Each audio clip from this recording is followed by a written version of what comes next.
பிள்ளைகள் பாருங்க, இப்ப நம்ம 4வது பயிற்சி வினா செய்வோம். வரையறுத்த மண்டேலா பொது கம்பெனியின் 31/3/2022 முடிவடைந்த ஆண்டுக்குரிய காசு கட்டுப்பாட்டு கணக்கு மற்றும் சில்லறை காசு கட்டுப்பாட்டு கணக்கு பின்வருமாறு. ஓகே, வாங்க பிள்ளைகள், இதுவரை காலமும் காசு பாய்ச்சல் கூட்டுல பகுதி 1க்கு வந்திருக்கு. இந்த காசு கட்டுப்பாடு கணக்கு மட்டும் தந்து அதோட சில்லறை காசு கட்டுப்பாடு கணக்கோட சேர்ந்து இதுவரைக்கும் காசு பாய்ச்சல் கூட்டுல கேள்வி வந்ததில்லை பிள்ளைகள் எக்ஸாமுக்கு. ஓகே, நாங்க ஒரு ஃபர்ஸ்ட் டைம் பார்ப்போம் எவ்வாறு ஒரு காசு கட்டுப்பாட்டு கணக்கு சில்லறை காசு கட்டுப்பாடு கணக்கு 2 கணக்கும் இருக்கும்போது எவ்வாறு பிள்ளை நாம காசு பாய்ச்சல் கூட்ட தயாரிப்போம் என்று பார்ப்போம். சரி பிள்ளை, பாருங்க, இப்ப காசு கட்டுப்பாடு கணக்கு இருக்கு பிள்ளைகள். அதுக்கு கீழே பாருங்க சில்லறை காசு கட்டுப்பாடு கணக்கு இருக்கு. அதுக்கு கீழே பாருங்க சில்லறை காசு கட்டுப்பாட்டு கணக்கு இருக்கு. சில மேலதிக தகவல் இருக்கு பாருங்க பிள்ளை. கம்பெனியானது வருமான வரி விடுமுறை காலத்தில் செயற்படுகிறது. பிள்ளைகள், அப்ப வருமான வரி விடுமுறை காலத்துல செயற்படுகிறதுண்டா பிள்ளைகள், அப்ப கம்பெனிக்கு வருமான வரி கிடையாது. சோ வருமான வரி கிடையாதுண்டா பிள்ளைகள், அந்த காலப்பகுதிக்கு வருமான வரி கிடையாது. எனவே செலுத்திய வருமான வரி என்று அந்த செயற்பாட்டு நடவடிக்கைக்கு நாம பதிய வேண்டிய தேவை இருக்காது. கம்பெனி பெறுமதி சேர் வரிக்கு பதிவு செய்துள்ளது பிள்ளை. அப்ப கம்பெனி வட்டுக்கு ரெஜிஸ்டர் பண்ணிருக்காங்கன்னா வேல்யூ அட் டேக்ஸ் வட்டுக்கு ரெஜிஸ்டர் பண்ணிருக்காங்க பிள்ளை. பெறுமதி சேர் வரிக்கு பதிவு செய்திருக்காங்க. ஓகே பிள்ளை, வாங்க, இதுவரை காலமும் காசு பாய்ச்சல் கூற்று தயாரிப்பதற்கு பிள்ளை இந்த பெறுமதி சேர் வரியோட எல்லாம் சேர்ந்து கேள்வி வந்தது கிடையாது. அதனால வடிவ விலை போல எப்படி நாம செய்யறதுன்னு சொல்லியா நேர்முறை காசு பாய்ச்சல் கூற்று. சரிதான பிள்ளை? ஓகே, வாங்க அப்ப ஸ்டார்ட் பண்ணுவோம். முதல்ல அப்ப நீங்க வடிவத்தை வரைக்கும் போட்டுக்கொள்ளுங்க பிள்ளை. பயிற்சி 4வது பயிற்சி செய்ய போறோம் பிள்ளை. அவங்க கிரிக்கொள்ளுங்க பிள்ளை.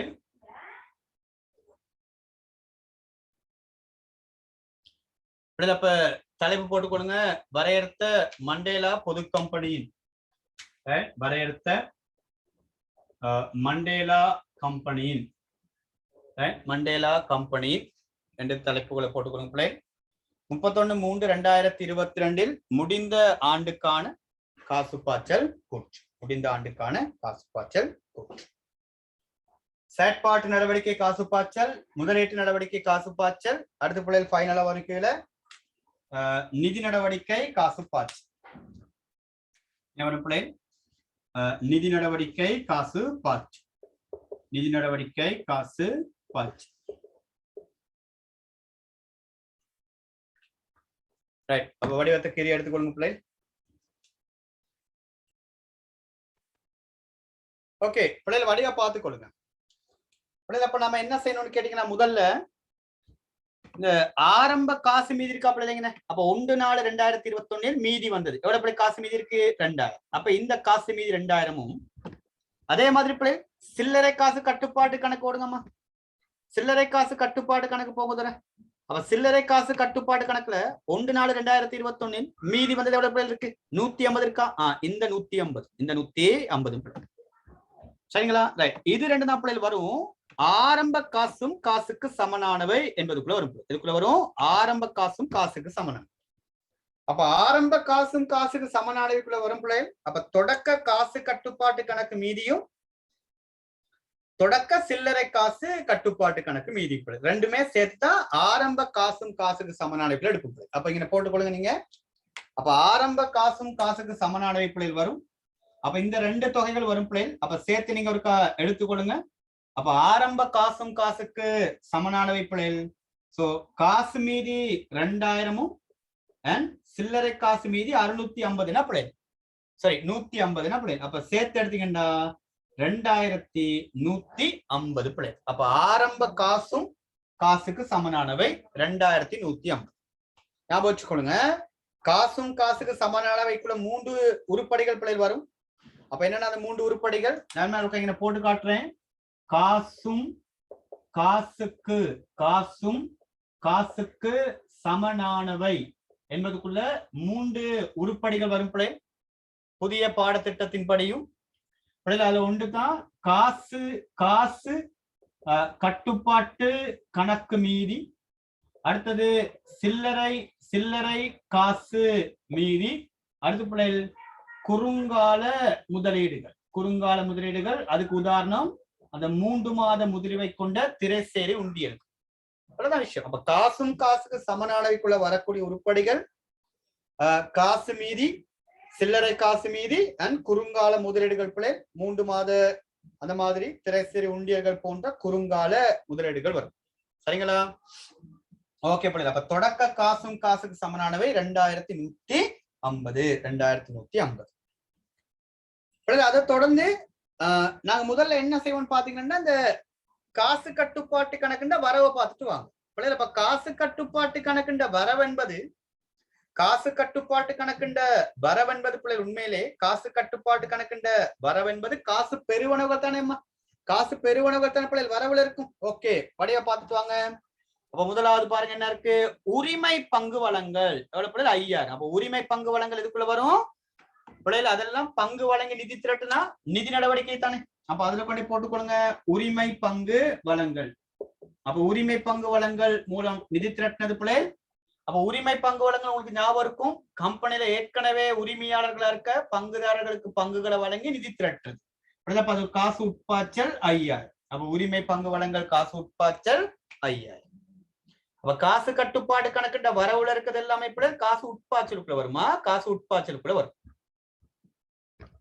அதை தொடர்ந்து வியாபார வருமதியிடம் பெற்றது 6500 பிள்ளை. அப்ப அதையும் போட்டுக்கொள்ளுங்க. அது மேல செயற்பாட்டு நடவடிக்கையில டொப்ல தானே பிள்ளை வரும். வியாபார வருமதியிடம் பெறுவனவு.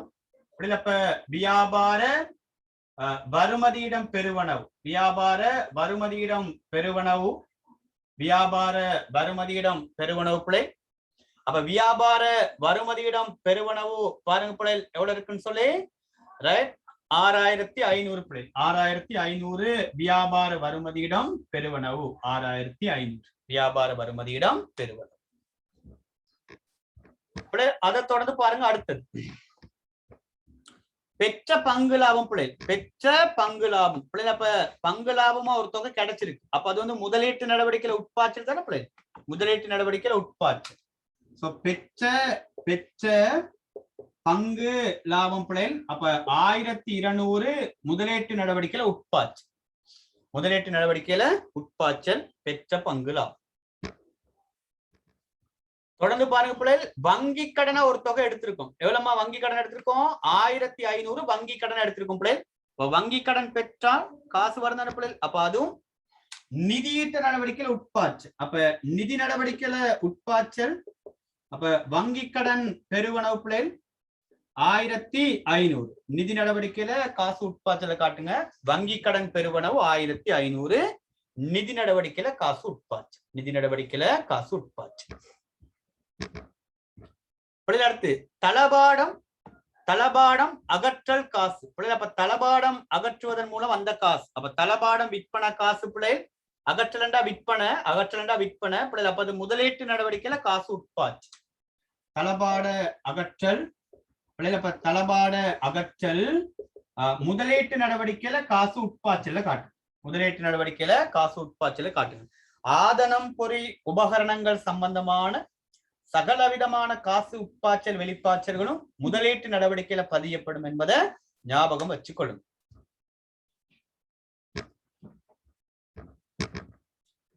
அதை தொடர்ந்து அடுத்தது பெறுமதி சேர்வரி சேகரிப்போ பிள்ளைகள். ஒரு புது விஷயம் போட்டிருக்கு பிள்ளைகள். அப்ப இங்க இருக்க ஒரு புது விஷயம் பாருங்க, பெறுமதி சேர்வரி சேகரிப்பு. இதுவரை காணும் பிள்ளைகள் எக்ஸாமுக்கு வராத விஷயம். அப்படின்னா பெறுமதி சேர்வரி வந்திருக்குடா, அது காசு பாய்ச்சல் கூற்றுல வந்ததில்லை. அப்ப இந்த பெறுமதி சேர்வரி சேகரிப்பு. அப்ப பெறுமதி சேர்வரி சேகரிப்புன்றது அப்ப 1000 இருக்கு. அப்ப ஒரு காசு உட்பாய்ச்சல் தானே. அப்ப பெறுமதி சேர்வரி எல்லாம் சேகரிச்சா அப்ப அதை வந்து நாங்க நிறுவனத்தின் அன்றாட செயற்பாடுகள் பொருட்களை விற்பனை செய்வதன் மூலம் வரி வசூலிக்கிறாங்க. எனவே அதை நாங்க ஒரு செயற்பாட்டு நடவடிக்கை காசு உட்பாய்ச்சலா தான் இனங்காண வேண்டும். வடிவ வழங்கி கொடுங்க. அப்ப செயற்பாட்டு நடவடிக்கை காசு உட்பாய்ச்சலுக்குள்ள தான் நாங்க அதை எடுப்போம். அப்ப இந்த இடத்துல தான் அதை பதிவு செய்வோம். அப்ப இது ஒரு புது விஷயம், நோட் பண்ணி எடுத்துக்கொள்ளுங்க. அப்ப பெறுமதி சேர்வரி, பெறுமதி சேர்வரி சேகரிப்பு. இது பிள்ளைகள் வருமான வரி கிடையாது, இது வந்து பெறுமதி சேர்வரி சேகரிப்பு பிள்ளைகள் காசு உட்பாய்ச்சல் அடுங்க. பெருமதி சேர்வரி சேகரிப்ப காசு உட்பாய்ச்சல் அடுங்க பிள்ளைகள் 1000. ஓகே, ஒரு விஷயம் நோட் பண்ணி எடுத்துக்கொள்ளுங்க. ஒரு புது விடயம். இதுவரை காலமும் பிள்ளைகள் காசு உட்பாய்ச்சல் கூற்றுல இந்த பெருமதி சேர்வரி சேகரிப்பு சம்பந்தமா பதிவுகள் வந்ததே கிடையாது. அதனாலதான் நான் இதற்கு மென்ஷன் பண்ணியே உங்களுக்கு சொல்லித்தாரேன். ஏன்னா இனி வர்ற காலங்கள்ல பிள்ளைகள் இந்த மாதிரி புது புது விஷயங்களை தான் எக்ஸாமுக்கு எட் பண்றாங்க. இப்ப பெருமதி சேர்வரி சேகரிப்பு இருந்தா அதை நீங்க செயற்பாட்டு நடவடிக்கை கீழே காசு உட்பாய்ச்சல் கீழே கொண்டு வாங்க பிள்ளை. எப்பவுமே நம்ம பழசையே இருக்கதையே படிக்கிறது மட்டும் இல்லையே, அதுக்கு மேலதிகமா புதுசா ஏதாச்சும் இப்படி ஒரு விஷயம் வரலாம், அதுகளை தான் நம்ம படிச்சு வச்சுக்கொள்ளும் பிள்ளை. அப்ப பெருமதி சேர்வரி சேகரிப்பெல்லாம் செயற்பாட்டு நடவடிக்கை கீழே காசு உட்பாய்ச்சலுக்குள்ள எடுப்போம். சரிங்களா? சரி. அப்ப வரவு பக்கம் ஃபுல்லா எடுத்தாச்சு. ஓகே, இப்ப வாங்க அது அப்படியே காசு கட்டுப்பாடு கணக்குன்ற செலவு பக்கத்துக்கு வாங்கோ.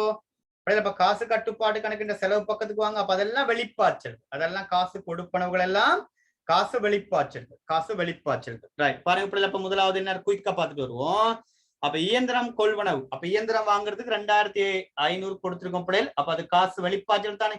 அப்ப இயந்திர கொள்வனவு காசு வெளிப்பாய்ச்சல். அப்ப முதலீட்டு நடவடிக்கையில வெளிப்பாய்ச்சல். அப்ப இயந்திர கொள்வனவு 2500 பிள்ளைகள். அப்ப காசு வெளிப்பாய்ச்சல். இயந்திர கொள்வனவு 2500, காசு வெளிப்பாய்ச்சல். அடுத்தது வியாபார கொடுக்குமதிக்கு செய்த கொடுப்பனவு எவ்வளவு பிள்ளைகள்? 3800. அப்ப கடன் கொடுத்த ஒரு கொடுப்பனவு தானே பிள்ளைகள். அப்ப அதெல்லாம் இங்க வரும். வியாபார கொடுக்குமதி கொடுப்பனவு பிள்ளைகள். அப்ப வியாபார கொடுக்குமதிக்கான கொடுப்பனவு காசு வெளிப்பாய்ச்சல் பிள்ளைகள் 2800, காசு வெளிப்பாய்ச்சல். வியாபார கொடுக்குமதிக்கான கொடுப்பனவு காசு வெளிப்பாய்ச்சல் பிள்ளைகள் சரிடா 3800 பிள்ளைல. அதை கொஞ்சம் சேஞ்ச் பண்ணிக்கொள்ளுங்க. 3800 வெளிப்பாய்ச்சல், 3800 வெளிப்பாய்ச்சல். அடுத்த பிள்ளைகள் கடன் வட்டி. அப்ப கடன் வட்டி. அப்ப கடன் வட்டி பிள்ளை பாருங்க 500. அப்ப 500 கடன் வட்டிக்கு கொடுத்திருக்கோம் பிள்ளைகள். அப்ப அது வந்து கீழத்தனை பிள்ளை எடுப்போம், இங்கனத்தனை எடுப்போம். அப்ப செலுத்திய கடன் வட்டி, செலுத்திய கடன் வட்டி பிள்ளைகள் 500. நேரடியா ரெண்டாவது பஞ்சாலும் பரவாயில்ல, ஒன்று தானே இருக்கு. செலுத்திய கடன் வட்டி 500, செயற்பாட்டு நடவடிக்கையில வெளிப்பாய்ச்சல். அடுத்தது பாருங்க கட்டட பகுதி மாற்றல். ஓகே பிள்ளை, இது ஒரு விஷயம். நீங்க நம்ம ஏற்கனவே பிள்ளைகள் அந்த ஆதனம் பொறி உபகரணத்துல சொத்தகற்றல் என்ற பகுதியில பார்ப்போம் பிள்ளை. பகுதி மாற்றல், ஒரு புது சொத்து வாங்குறதுக்காக நம்மகிட்ட இருக்க ஒரு சொத்தை கொடுத்துட்டு அதுக்கு மேலதிகமா காசு கொடுக்கறதுன்னு சொல்லி, அப்படித்தான் ஒரு கட்டடம் நாங்க வாங்கிக்க நம்ம கட்டட பகுதி மாற்றலுக்காக வேண்டி 1000 காசு கொடுத்திருக்கோம் பிள்ளைல. 1000 காசு கொடுத்திருக்கோம். அப்ப காசு 1000 வெளியில போகும். அப்ப 1000 காசு வெளியில போகும் பிள்ளைகள் கட்டிட பகுதி மாற்றல் சொல்லி அப்படியே நீங்க போடுங்க. அப்ப கட்டிட பகுதி மாற்றல் அப்படின்னா நம்மகிட்ட இருக்க கட்டடத்தை கொடுத்துட்டு புது கட்டடம் வாங்குறதுக்காக வேண்டி நம்ம மேலதிகமா காசு கொடுத்தது. அப்ப காசு கொடுத்ததுதான் கட்டிட பகுதி மாற்றலுக்கு காசு கொடுத்தது பிள்ளைகள் 1000. அப்ப அது காசு வெளிப்பாய்ச்சலுக்குள்ள எடுக்கு. கட்டிட பகுதி மாற்றல் காசு வெளிப்பாய்ச்சலுக்குள்ள 1000 எடுக்கு. ஓகே பிள்ளைகள், அடுத்தது செயற்பாட்டு செலவு கொடுப்பனவு. செயற்பாட்டு செலவு கொடுப்பனவு பிள்ளை பாருங்கடா, எவ்வளவுமா கொடுத்திருக்கோம்? செயற்பாட்டு செலவு கொடுப்பனவு 1200. அப்ப 1200 செயற்பாட்டு செலவு கொடுப்பனவு பிள்ளை. அப்ப அது இங்க தானே வரும். இங்க இப்ப செயற்பாட்டு செலவு கொடுப்பனவு. அப்ப செயற்பாட்டு செலவு கொடுப்பனவு பிள்ளை 1200. அப்ப செயற்பாட்டு நடவடிக்கையில காசு வெளிப்பாய்ச்சல். செயற்பாட்டு நடவடிக்கையில காசு வெளிப்பாய்ச்சல். செயற்பாட்டு செலவுக்கு கொடுப்பனவு செயற்பாட்டு நடவடிக்கைக்குள்ள காசு வெளிப்பாய்ச்சல காட்டுது. காசு வெளிப்பாய்ச்சலுக்குள்ள காட்டுது. அடுத்தது அடுத்த ஒரு முக்கியமான விஷயம் பாருங்க. சில்லறை காசு. சில்லறை காசுன்னு சொல்லி பிள்ளைகள் ஒரு 500 கொடுத்திருக்கும். வடிவா கவனிச்சு கொள்ளுங்க. இது என்னமா சில்லறை காசு 500 பிள்ளைகள் வடிவா பாருங்கடா. இப்ப இது வந்து காசு கட்டுப்பாட்டு கணக்கு செலவு. அப்ப சில்லறை காசு கட்டுப்பாடு கணக்குல போயிட்டு பாருங்க, காசு என்று சொல்லி இந்த பாருங்க வரவுல இருக்கா? எஸ், வரவுல இருக்கு பிள்ளைல. அப்ப இதுல என்ன விளங்கணும்னா, இப்ப பிரதான காசாளர்கிட்ட இருந்தான பிள்ளை சில்லறை காசாளருக்கு பணம் வரும். அப்ப பிரதான காசாளர்கிட்ட இருந்து சில்லறை காசாளருக்கு பணம் வந்திருக்கு பிள்ளை. அப்ப காசு கட்டுப்பாட்டு கணக்கு செலவு, சில்லறை காசு கட்டுப்பாட்டு கணக்கு வரவு பிள்ளை. எனவே இந்த தொகை பிள்ளை, இந்த தொகை 500 நாம காசு பாய்ச்சல் கூட்டுல எடுக்கிறது இல்லை. ஏன்னா இது பிரதான காசாளர்கிட்ட குறைஞ்சு சில்லறை காசாளர்கிட்ட காசு வரப்போகுதுனடா. அப்ப நம்ம காசும் காசுக்கு சமனானவை எடுக்கும் போது சில்லறை காசு மீதிகள் எல்லாம் நம்ம உள்ளடக்கித்தானே எடுக்க போறோம். அதனால பிரதான காசாளர்கிட்ட இருந்து சில்லறை காசாளருக்கு காசு போறது பிள்ளை, பிரதான காசாளர்கிட்ட இருந்து சில்லறை காசாளருக்கு காசு போறத நாம இதுல எந்த ஒரு நடவடிக்கைகளையும் பிள்ளை அதை வகைப்படுத்த முடியாது. காரணம், காசு கட்டுப்பாட்டு கணக்கு செலவு, சில்லறை காசு கட்டுப்பாட்டு கணக்கு வரவு பிள்ளை. அப்ப இது எப்படியுமே அது காசும் காசு சமனானவை கூடி குறையத்தான பிள்ளை.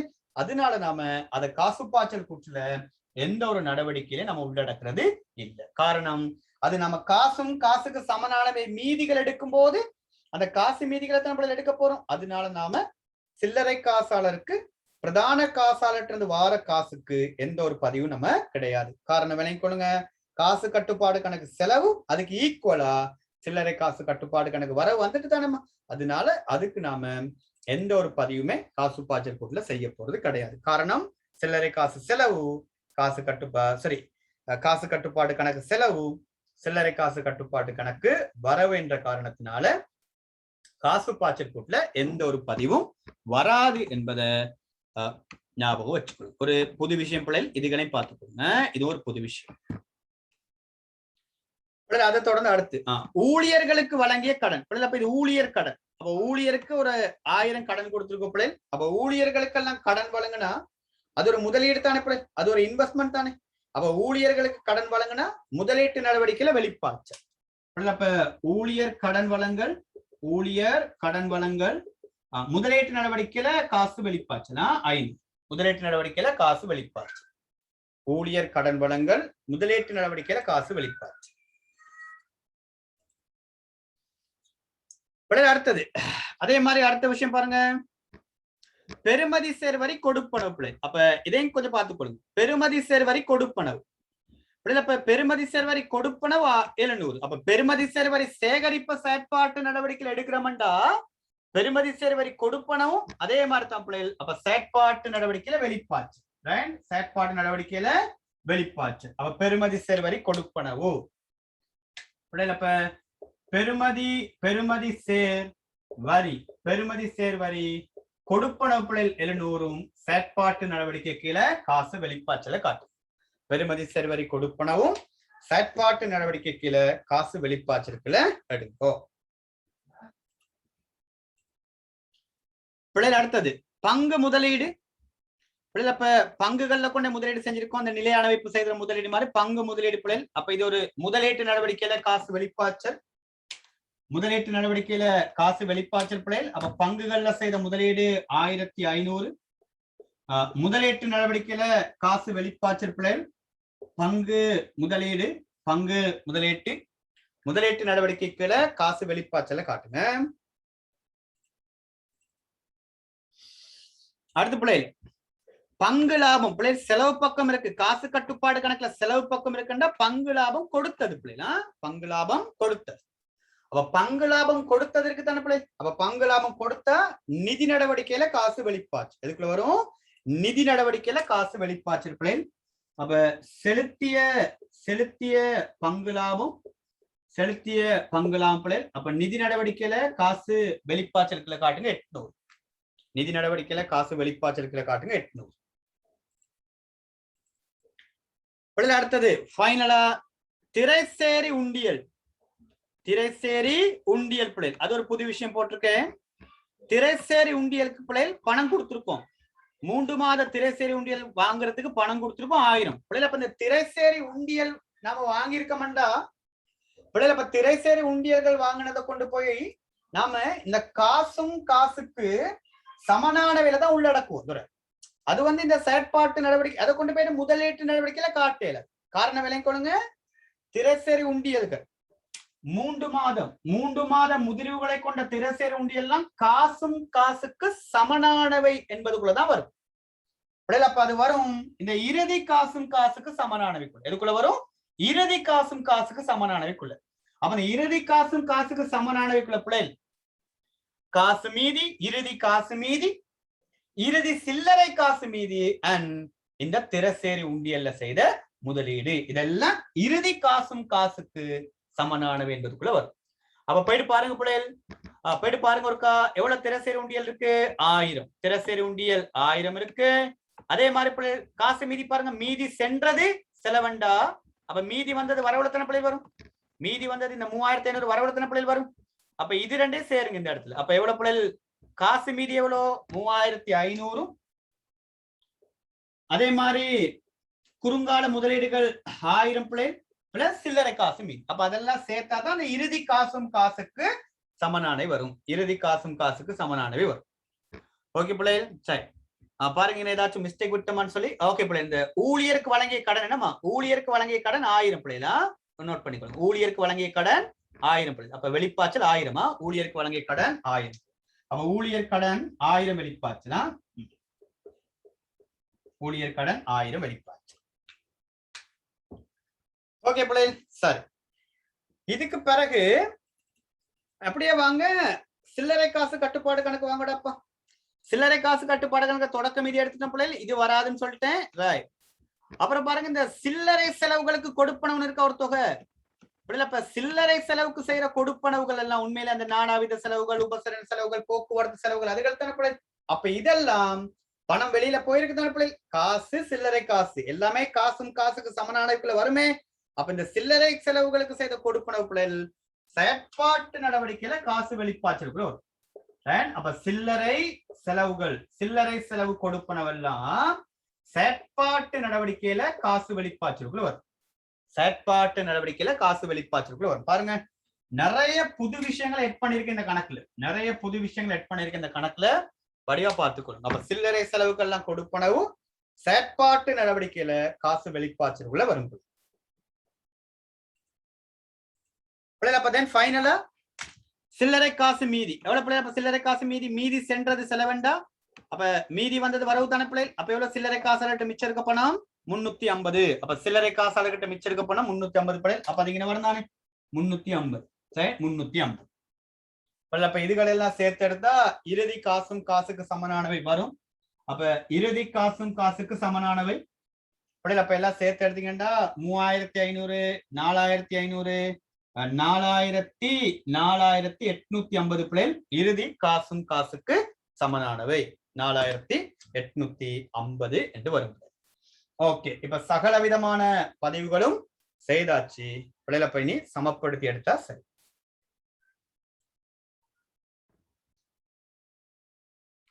அப்ப வாங்க இது ரெண்டையும் சேர்த்து எடுங்க. சேர்த்து எடுத்தா பிள்ளைல அப்ப வரீங்க 7500. அப்புறம் இங்க உள்ள சகல கொடுப்பனவுகளையும் சேருங்க. 3800 சேர்த்தீங்கன்னா 5000 பிள்ளைகள். அப்ப இங்க ஒரு 1000, 6000 பிள்ளைகள் கொடுப்பனவுகள் மொத்தம். 6000 கொடுப்பனவுகள் மொத்தங்கண்ண. அப்ப நீங்க இதுகளை கழிச்சு எடுத்தா பிள்ளைகள், அப்ப 6000 கழிச்சு எடுத்தா 1500 பிள்ளைகள் வரும். அப்ப நாங்க சொல்லுவாங்க செயற்பாட்டில் உருவான காசு பிள்ளை வடிவலை கொடுங்க. செயற்பாட்டில் உருவான காசு. அப்ப செயற்பாட்டில் உருவான காசு பிள்ளைகள் 1500. அதுல இருந்து பிள்ளைகள் ஒரே ஒரு விஷயம் மட்டும் இருக்கு, கழிக்க 500 செலுத்திய வட்டி கழிச்சுக்கின்ற பிள்ளைகள். அப்ப 1000 பிள்ளைகள் நாங்க அதை சொல்லுவோம். அப்ப செயற்பாட்டு நடவடிக்கையில் உருவான தேறிய காசு. செயற்பாட்டு நடவடிக்கையில் உருவான தேறிய காசு. அப்ப செயற்பாட்டு நடவடிக்கையால ஜெனரேட் என்று சொல்லுவாங்க. Generate cash flow operational activities என்று சொல்லுவாங்க. அப்ப செயற்பாட்டு நடவடிக்கையில உருவான காசு பாய்ச்சல் 1000. அதுக்கு பிறகு முதலீடு. இப்ப முதலீடு எல்லாம் பிளஸ் எல்லாம் சேர்த்து எடுத்தீங்கன்னா எல்லாம் இருக்கும். அப்ப 1200, 800, 2000. 2000 பிள்ளைகள் உட்பாய்ச்சல்.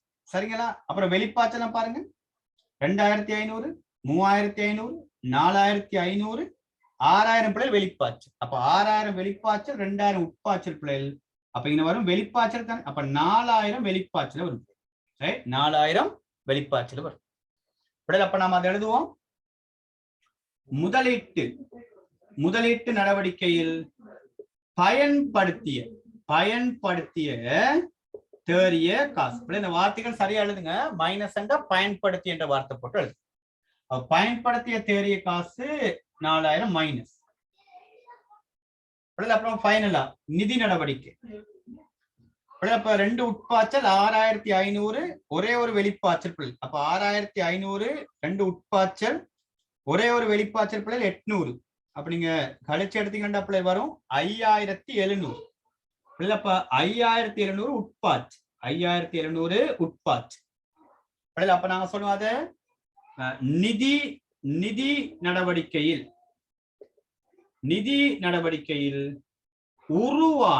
உருவான தேறிய காசு. நிதி நடவடிக்கையில உருவான தேறிய காசு. இப்ப ஃபைனலா இது மூண்டையும் சேர்த்தெடு.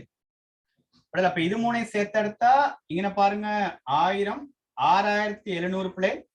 6700ல இருந்து 4000 போன பிள்ளை வரும் 2700. எவ்வளவு பிள்ளை வரும்? 2700.